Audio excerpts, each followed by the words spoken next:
All right, people. Let's talk week 2 waiver wire ads for your fantasy football team.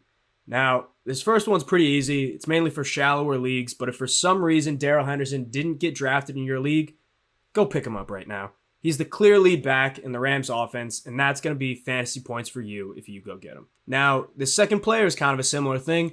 He could be on your waiver wire if you're in a shallow league, and that's Michael Carter. Now, Breece Hall is eventually going to take over this backfield, but after a week 1 where Hall fumbled and Carter had 9 targets, he's worth the ad. That said, if you have Hall in fantasy football, don't panic. Breece had 10 targets. With Flacco under center, it looks like both of them can provide some fantasy value with Flacco's pretty high dump-off rate. Next, with Elijah Mitchell expected to be out for 2 months, you should go pick up Jeff Wilson. Now, because this is the 49ers, this is going to be a rotation, but Wilson should be the lead back in this rotation, so he's worth the ad. That said, if you're in a deeper league and you miss out on Wilson, consider picking up Jordan Mason. He's worth the speculative ad considering he was the only other active back last game over fellow rookie Tyrion Davis-Price, and Shanahan's known to ride the hot hand if Mason outplays Wilson in this next game. Next, after the Dameon Pierce hype train came crashing down after week 1, we have Rex Burkhead making the list. Now, Burkhead did struggle on the ground, and I expect Pierce to eat into that rushing work in this offense.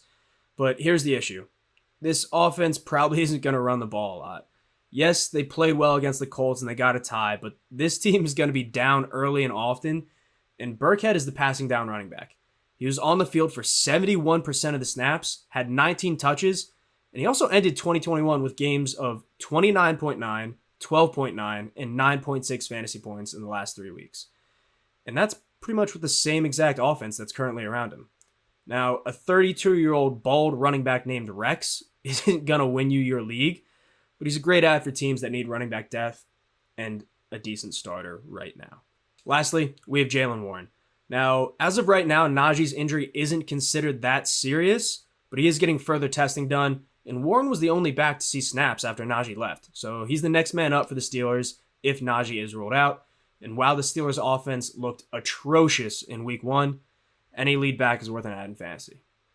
That's it for the running backs you should be on the lookout for this week. Hopefully that helped you guys out, and now go pick them up.